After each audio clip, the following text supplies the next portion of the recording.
Kahit pa mismong si Pangulong Noynoy Aquino na nagsabi na hindi totoong nag-collapse siya noong Biyernes ng gabi, hindi pa rin namamatay ang issue tungkol dito. Sinuportahan ng Pangulo ng kanyang kapatid na si Chris Aquino nang i-post niya ang palitan nila ng mensahe ng gabing yun. Pero ang kanilang tiyahin na si dating Tarlac Governor Tingting Cojuangco, duda pa rin daw sa tunay na kalagayan ng kalusugan ng Pangulo. May report si Dano Tingkungco. Ito ang palitan ng mensahe ni na Pangulong Noynoy Aquino at ng kanyang kapatid na si Chris noong Biyernes ng gabi, March 20. Makikita sa mga text message na nakuha pang magbiro ng Pangulo nang i-forward niya kay Chris ang isang joke. Paano raw kung lahat ng tao sa Pilipinas ay mayamang sosyal? Pauwi raw noon sina Chris galing sa isang taping sa Pampanga at sinabihan pa sila ng Pangulo na mag-ingat sa biyahe. Ipinost ito ng presidential sister sa kanyang Instagram account matapos kumalat ang bali-balitang nag-collapse umano ang Pangulo noong Biyernes ng gabi. Ito'y para raw patunayang walang basehan ang kumalat na balita at maayos ang lagay ng Pangulo noong Biyernes ng gabi. Pero ang kanilang tiyahing si dating Tarlac Governor Tingting Cojuangco dudang totoong maayos ang lagay ng Pangulo. Isang text message daw ang natanggap ni Cojuangco nung nakaraang linggo mula sa isang kaibigan ng kanilang pamilya. Sa text message, idinetalya ang umano'y pag-collapse ng Pangulo at kalaunan ang pagbigay raw sa kanya ng oxygen. It's good for everyone to know there's nothing wrong with any state of health. Mismong si Pangulong Aquino na ang nagsabing hindi totoo ang kumalat na balita at wala raw siyang karamdaman. Mula raw sa kanya mga kritiko ang nagpakalat ng ani ay chismis. Sa mga naniniwala nga po dito, may paalala po sa atin ng nakakatanda. Wala tayong napapala sa chismis.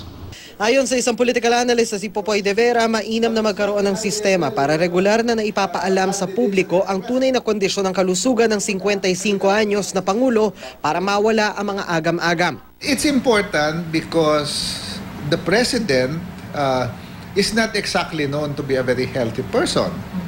He smokes, for example, and therefore, against the advice of his doctors, and the punishing schedule that the President has, and also the cabinet members, requires that there should be a regular assessment of their health condition. Sabi naman ni TESDA Secretary General Joel Villanueva na matagal ng kaibigan ni Pinoy, patunay ang text messages ng Pangulo kay Chris na hindi nga siya hinimatay. Katunayan, masiglang-masigla raw ang Pangulo ngayon. Talagang napaka-upbeat ng ating Pangulo, more than inspired, I would say.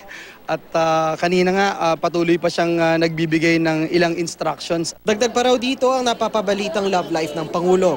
Kwento pa ni Villanueva, magkasama raw sina Pinoy at Binibining Pilipinas Universe 2015 P Awards bago pa koronahan ng dalaga kamakailan. Kanina sa programa ng TESDA para sa kababaihang may-ari ng sari-sari store sa Pasay, nagbiro pa ang Pangulo. Umaasa pa rin daw siyang magkaka-love life siya ngayong nalalapit ng matapos ang kanyang termino. I am Noynoy Aquino. I am single and no children.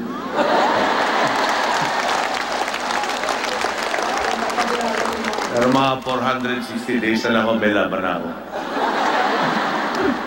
Bukas, panauhing pandangal ang Pangulo sa pagtatapos ng 246 na miyembro ng Lakandula Class of 2015 ng Philippine National Police Academy. Inaasahang matatalakay ng Pangulo sa kanyang talumpati ang insidente sa Mama Sapano. Pero anuman daw ang magiging mensahe ng Pangulo, tatanggapin ng mga magiging bagong police inspector. Sana ay mag-alab pa at mas lumaki pa ang aming moral na pagsilbihan nating bayan sa pamamagitan ng kanyang mga mensahe bukas.